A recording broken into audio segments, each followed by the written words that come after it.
Yeah, thank you guys for coming out here and letting me share my experiences. I think everybody, well, with Silicon Valley, I mean, you guys are here for a reason.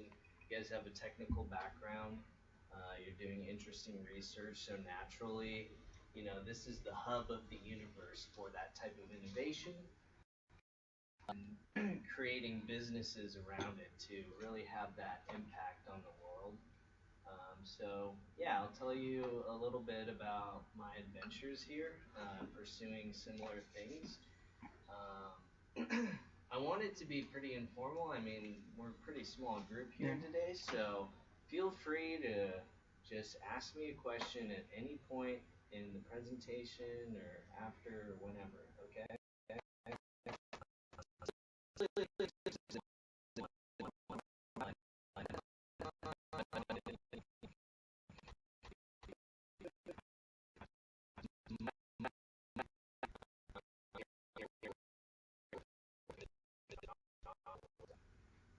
Okay, so at a high level, it's not supposed to look like that. So, okay. I'll tell you about me, but you won't be able to read it on the screen because it doesn't show up quite right. So, I guess most notably, have you guys heard of TaskRabbit at all? No? Okay. So TaskRabbit, like a few years ago, was a sweetheart of Silicon Valley. We had lots of good PR. We raised, while I was their second engineering hire, and ultimately first product manager. The company, while I was there, raised about 32 plus $1 million in Silicon Valley money. They started off in Boston, but they're based here now. And so it was an awesome ride, and I can dig more into the details of what it's like being a startup employee. But basically, the company was a marketplace to hire neighbors to run errands for you. So collaborative consumption, kind of like how Uber is sharing, cars and rides. TaskRabbit was more about sharing manpower and enabling people to just work for themselves. So I was in on that. I founded a number of my own tech businesses. So from consulting practices to my own startups. I had an online dating site that got profitable. I had, back in college, I had candid photography company, and yeah, so multiple founding experiences. So I have seen, with offshoring and whatnot, from my insight, as you guys are making your decisions moving forward from your grad programs into the world, what options are there? Should I be starting my own? Yeah, What did please. you say, cube fuel? Yeah, cubicle fields. Okay. Yeah, Okay, yeah, gotcha. yeah. No, you get it. Yeah, maybe in your internships or your careers before grad school, you've seen some of those. I have a personal opinion on the soul-sucking nature of those cube fields. But I'll share some of that. I worked at Deloitte Consulting, which is why I saw some of that. But even in my personal consulting practice, ended up in some big corporate environments. And then most recently, I'm actually the third franchisee of the Coder School, which is a brick and mortar coder school for kids, which is why I'm wearing the shirt. And I'll tell you about some experiences with that as well. And I do some startup advising still. So that's a little brief overview about me, but as we go along, I think I'll touch back on some of those details later on. Okay, so how I'm starting my presentation, it's structured around starting a business. I think that's the core of uh, why people come to Silicon Valley. A lot of people want to start their own companies, and I wanted to ask you guys, who of you want to or think about to start a company someday? Not necessarily today, but raise your hands or awesome. Yeah, raise them high so I can see. Okay, pretty much everyone wants to start their. And what type of companies are you guys thinking about doing? Would it be like the venture-backed startup, working on the latest technology, or what sort of companies? Right. Technology. Okay. I think like a research company to prototype something. Cool. Okay. So, all right. I mean, I've thought so naturally. Like, I think of my research if I invent a device, wanting to start a company. But I also think about things like apps. Like you said, you had like an online dating app or different things like social apps or practical apps, things like that. I think of, but I feel. Because that's not really my field, I feel kind of detached from it, so I wouldn't even know. Like, I'll have a lot of ideas that I want to pursue, but I wouldn't even know, those Yeah. types of things as well. No, that's cool. Yeah. No, it's good to have those ideas and think through that. And some of what we're gonna do later today, we'll have a session of like, working through, thinking through how to structure some of your thinking around vetting those ideas. Because you don't want to pull the trigger on every single idea. No, that would be bad. You'd waste a lot of time and resources. So you want to try to build your acumen and ability to discern like what is a good opportunity to take and what is an opportunity to pass up on. Any other types of companies that you guys are thinking of? Mostly tech or yeah. Consumer electronics. Consumer electronics. Awesome. Cool. Yeah. Okay. Consulting. So, like Yeah, consulting keep talking. I'm gonna get my water. like consulting to connect people for like what companies that like if one company's looking for they're knowing what one company's problems it is with a device that they're developing and to connect them with their.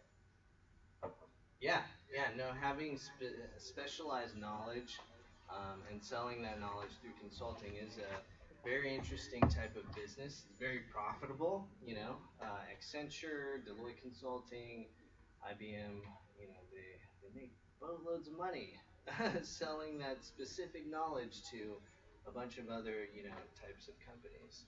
So, yeah, it's definitely an interesting option. So, um, here's an entrepreneur, right? So my point here is that there's a wide spectrum, and I'm just gonna highlight some of the options. So, I'm Thai Chinese, and this is a Thai food cart. Hopefully, some of you have had the joys of street food in Asia at some point. But yeah, they just like the kid who opens up their lemonade stand. They just pop up a stand and start making money that way. That's entrepreneurship, right? Over here, Zuckerberg, obviously an entrepreneur, has a vision in his mind and drives at it.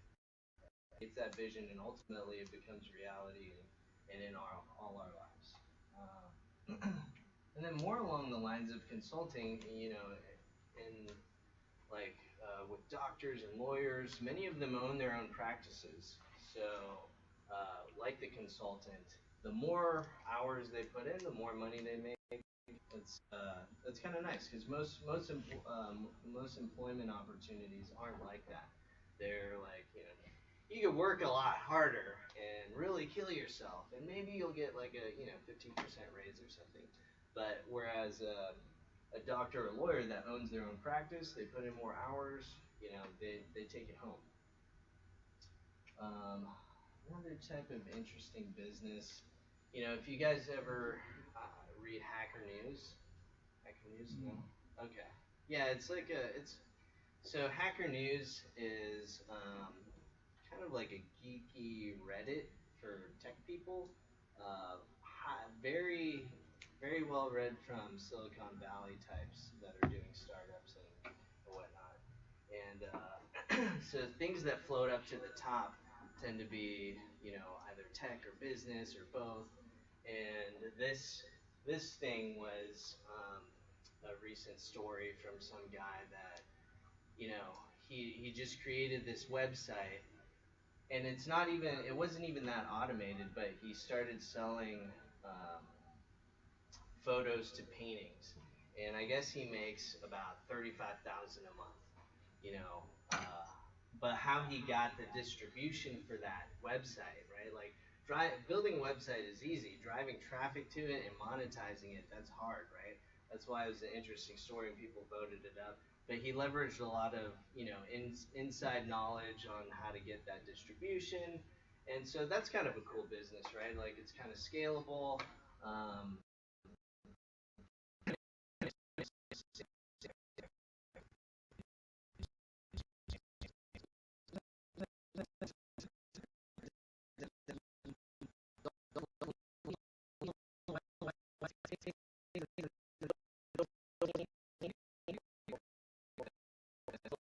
optimize um, uh, like solutions to particular problems that people are selling, and they're making a lot of money just in these little niches. It's pretty interesting. And then you have, you know, franchises, models like that, McDonald's, um, and kind of what I wanted to talk a little bit about was, you know, there's like two buckets here when you talk about entrepreneurship, at least the way that I see it, because part of part of my motivation for getting into entrepreneurship was I always loved having what I do really line up towards a goal that was meaningful to me. And that's one of the struggles I had with school or like big corporate was that you do all this stuff and jump through all these hoops, but not everything, like programming the super loop, and like your CS class, like, I never had to do that again after college, right? But in entrepreneurship, when you're running your own thing, everything that you do drives down to your bottom line, which is a really sweet feeling, which actually makes you really want to like work that much harder because at some point it matters to you.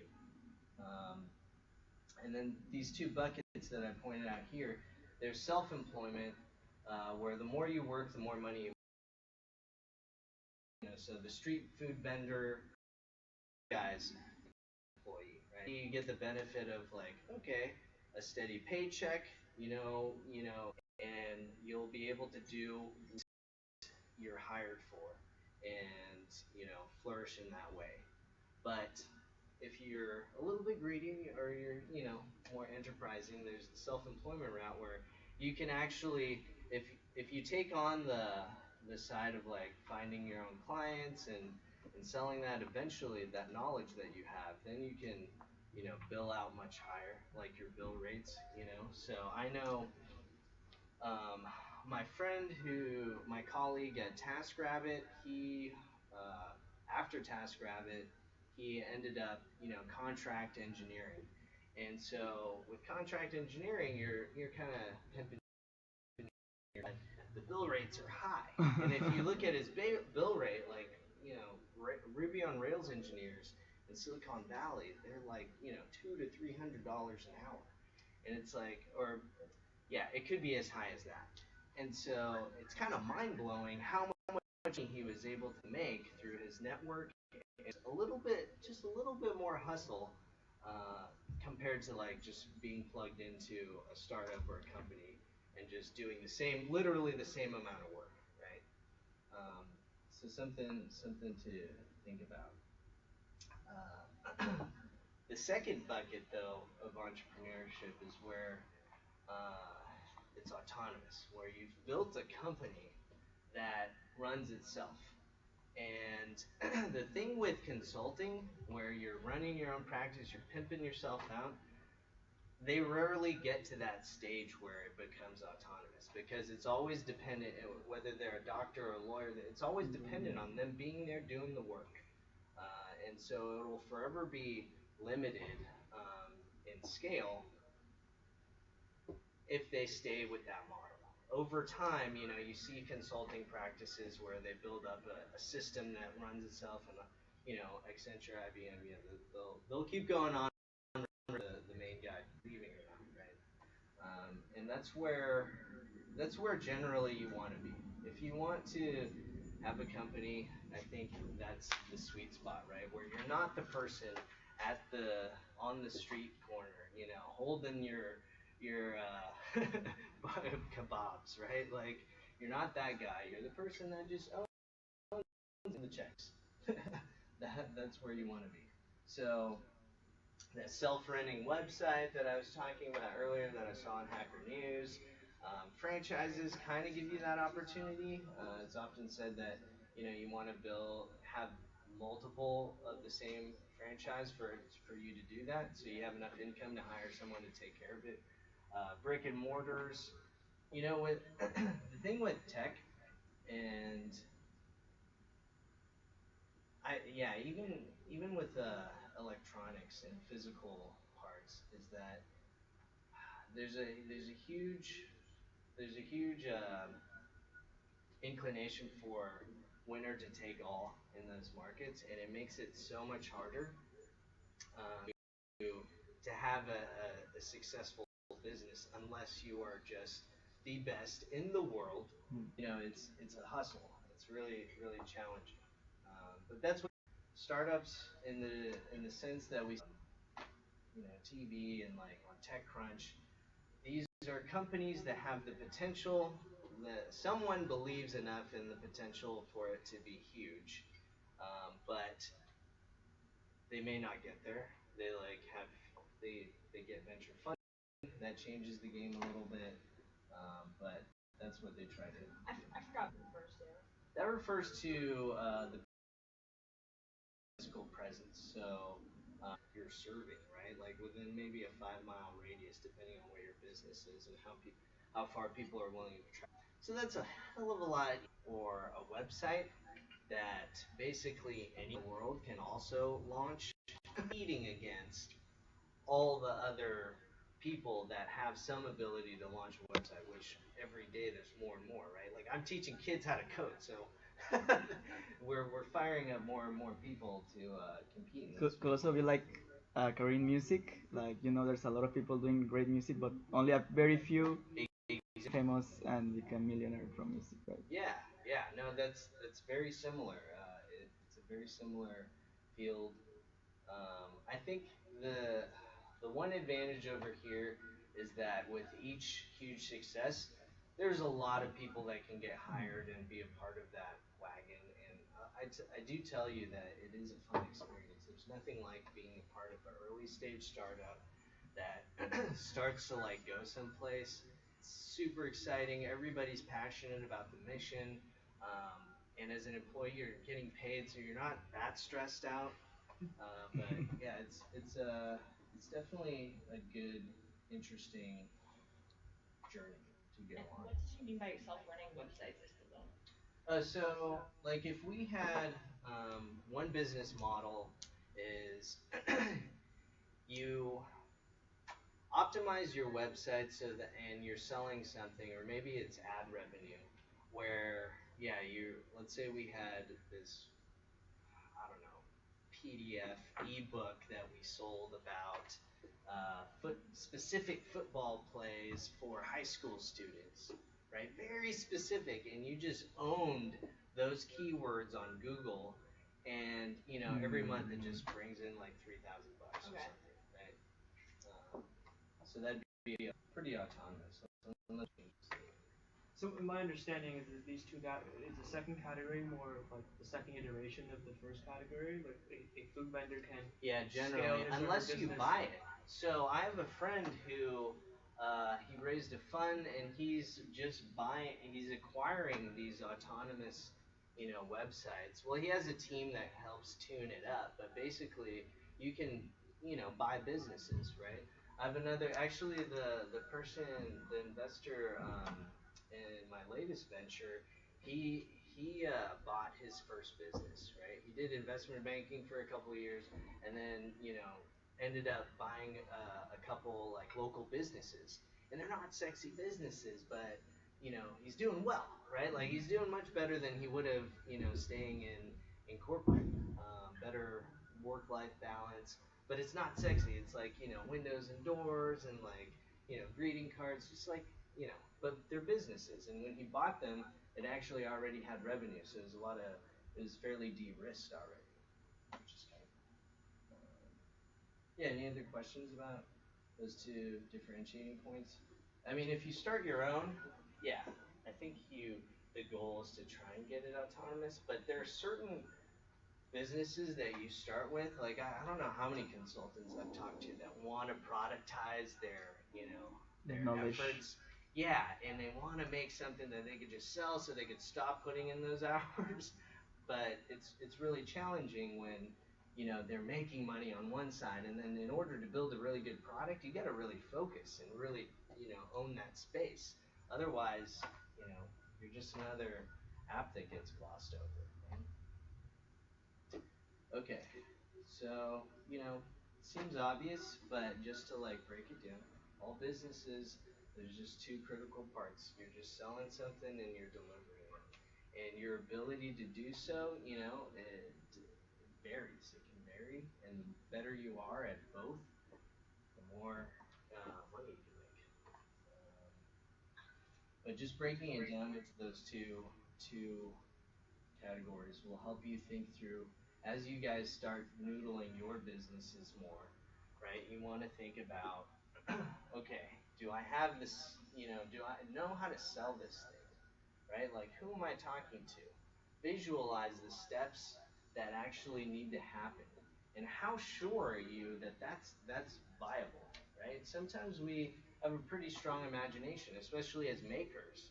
We have a great imagination. We need to create things, but that could also lead us off a cliff if we make assumptions that are like, oh yeah, I totally can, get all my friends to buy it, or like, get all these people will certainly buy it. Are you sure? Because back in the first .com bubble, when there was Webvan, and they raised like literally $1 billion and went bankrupt because they thought, oh yeah, everybody's gonna like want to get their groceries online. It's totally there already. Guess what? Crickets. People weren't there yet. So, breaking it down on sides, just breaking down your problem and validating is gonna be something I'll, iterate over and over again. But something for you guys to keep in mind.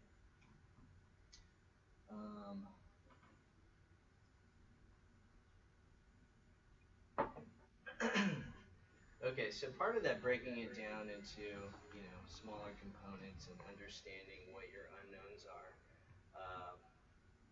So I wasn't when I started my first companies, I didn't care about risk. I was young, I was hungry, I just wanted to have an impact, do something.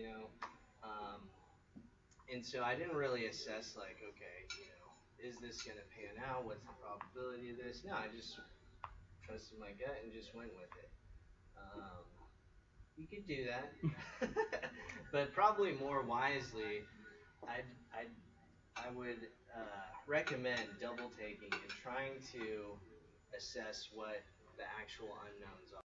So, just like I mentioned just now, um, you'll make assumptions along the way, but it'd be really, really prudent of you to figure out ways how to find out what those assumptions are, and then how you might be able to prove them and validate them without having to like go through the whole shebang of like building something, risking, not to mention the opportunity cost of your whole livelihood, right?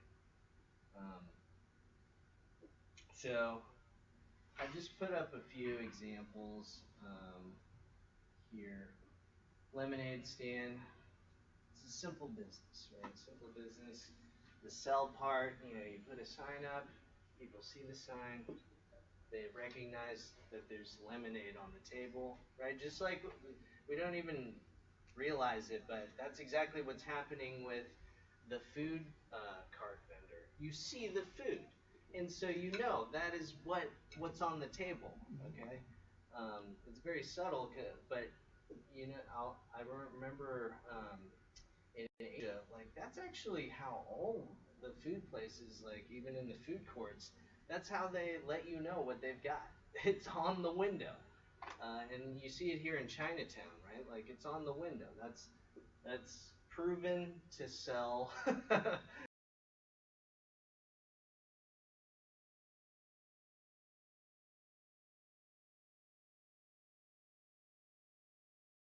Their food. Deliver, you know, pouring easy and take the money. So, you know, this business is easily understood. Those unknowns, it's been, you know, risk. But do you know how many people are going? Right? Like that's what's happening. Having a vision, but like working towards making and working both those things together. Right? This vision in your head that doesn't exist yet, actually real, and being able to like will it together. Like go into the battlefield with you and have that on lock. Because otherwise, at some point, you're going to be thinking about it too. You got to be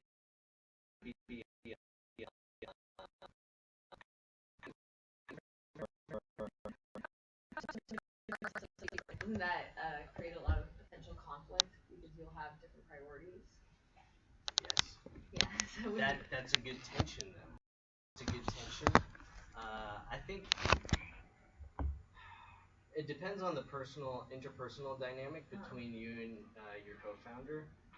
Sometimes it's easier to have a clear, like, okay, end of the um, but having that other voice there to balance out, very helpful in a healthy relationship. In a business, you know, having that voice of reason to bounce ideas off of what's happening, super helpful. Just kind of balances it out because when you're in it, and this is something my second little meditation presentation is about, you know, support you know, and make you know resources through all the supply chain.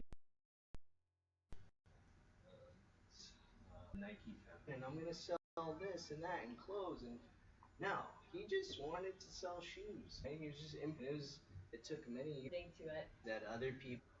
So If you've got, you got to think through like who the buyers might be.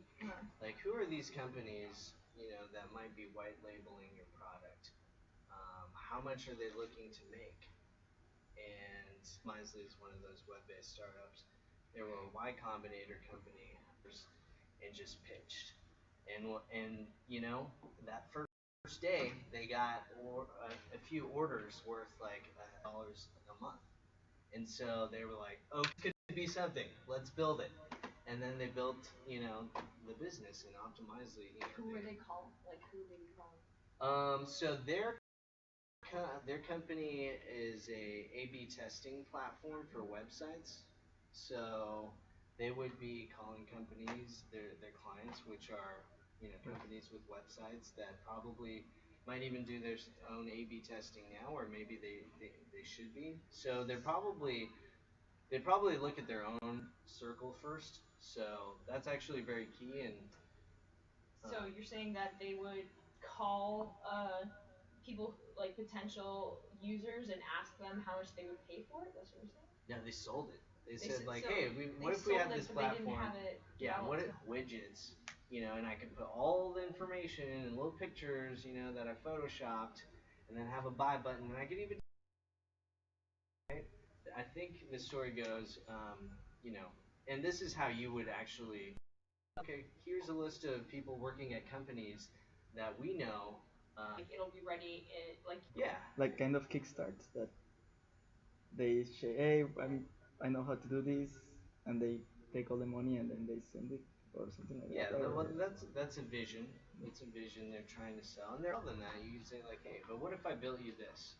You know, what it? You could even go through like for us, we would have mock-ups, or for you guys, you might have a prototype. Like getting a okay, prototype that built makes sense, yourself actually. online. Like you can get a prototype, put it in front of people, and be like, hey, on a scale of 1 to 10, how likely would you be to buy it for $4.99 or you know whatever? Use the scale of 1 to 10 because if they're your friends, they're gonna be nice. But you don't want them to be nice. You want to know the Yeah. truth so you don't waste your time. Is that aligned to what you were saying that having information reduces the risk? Oh yeah. So now you know. Absolutely. That's a Try huge to way. take more information from You everywhere want to you get can. out the door. As engineers, we want to be in the back room building something cool, but part of this job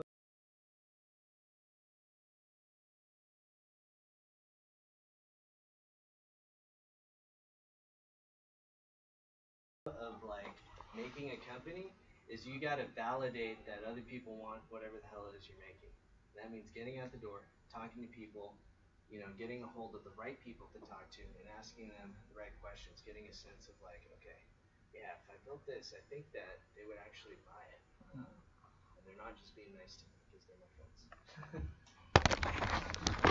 Yeah, and this speaks to the last part.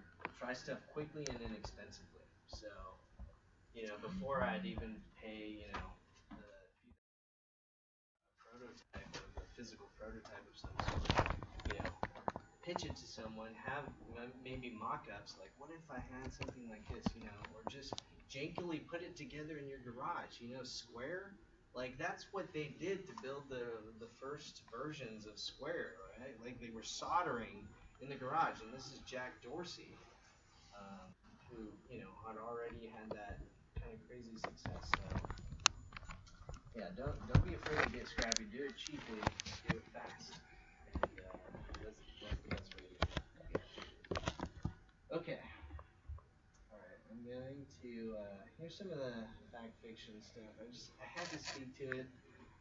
So there's this survivor bias here. Okay, startup gold rush, right? Like everybody's coming here, smart folks are coming here. We're like, they hear about like people making billions of dollars in like 11 months. They were working on WhatsApp. Boom, everybody's rich. Everybody's in, Ferraris. That's an awesome story. And that does happen sometimes, okay? It does happen, which is why, we're all here, why technology is amazing and it continues to fuel all this awesome innovation. But the thing with survivor bias is that you usually only hear about these awesome successes, right? Those are the ones that sell the newspapers, it fills the headlines of those are the ones that inspire.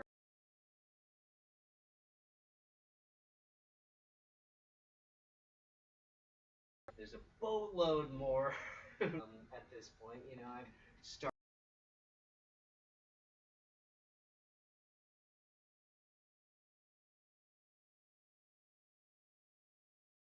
up trials and tribulations, which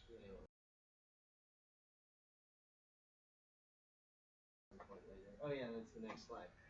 Um, yeah, so most tech entrepreneurs work much harder, have more stress, make less money, but also have much more passion for their work than as an employee. So yeah, if passion is enough, that'd be awesome. But you got to put food on the table too. For most of us. For most of us. Um, and then if you're employed at startups, you'll likely actually make less than in big corporate. Especially if you're really early stage and a lot of things aren't proven, there's still a boatload of unknowns. The chances are it's pretty low. And so there's this article. Can't really see the link, but I think I'll send this presentation around and you can check it out. But there's some analysis done by people. Basically, how much money you would have made if you stayed at a big corporate working the whole time versus like a startup, and then factoring in probability, and chances are you actually make less than in big corporate, and probably work more. But like I said, it's a fun ride, passion. Um, there's also one interesting fact I wanted to mention. Even out of how many of you guys have heard of Y Combinator? Okay, a few of you. So Y Combinator is like the Harvard of incubators, right? It's like the acceptance rate of the Y Combinator I think is smaller than Harvard, right? You got all these applicants with ideas, teams, blah blah blah, companies they want to make, and they pick, and they're pretty good at picking. And even out of the Y Combinator founders, they evaluate. Most of them actually still would have made.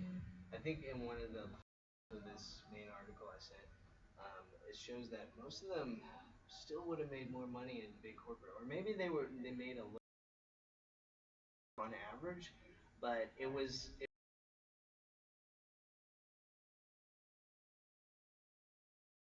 the Airbnb, Dropbox situation.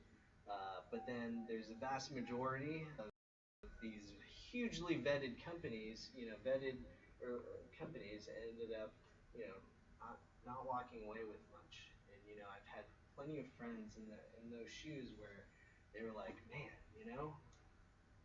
wish I just joined some company that had a higher probability of IPOing and just, did my time, it would have been less stress. But this is the cynic bias, right? It's like, okay, you know, we ended up on the wrong side of the coin, but something to be aware of. It's a fun ride, but don't bank on it, like paying for everything later. Okay, so highlight some of my experiences. Um, so I started a business in college for 3 out of my 4 years of undergrad, and I didn't make a lot of money, but I made some money. But what it did for me, and why I would encourage you to just do something now, if possible, if at all possible, it is such a great talking point. Like it, and when you're in school and you put on your resume like I've got my own company, we did this amount of revenue, I've got these employees, they're just like, whoa, this person has initiative. They know what they want to do, and they've got the yeah. It just looks and sounds great, even if you didn't make any money. So it's a freebie to put on your resume and really stand out if you've actually gone through those motions of putting something together. It's a great learning experience too, but for me, it was pretty easy for me to join Deloitte Consulting, which is a fairly competitive company to join, and I say it's all because of the company that I started in college. So it was digital candid, student photography, place of your guests taking photos. So we'd be at Events. formals, quinceanera. We did a quinceanera one time, but basically, yeah, we would take photos. But yeah, it was, I don't know, I learned a lot, and it definitely helped in the recruiting phase. So something to note. And you don't have to be successful; you just have to take a shot. So change businesses. So with my first web startup, I wasn't a web professional. I didn't know. I probably maybe knew a little bit of email, but I did web applications or anything like that. Went ahead and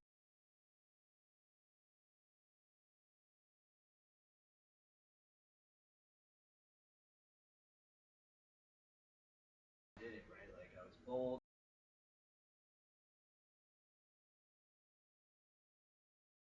I learned a lot. It cost. This time I was out of school, and I had to pay for everything on my own and blah blah blah.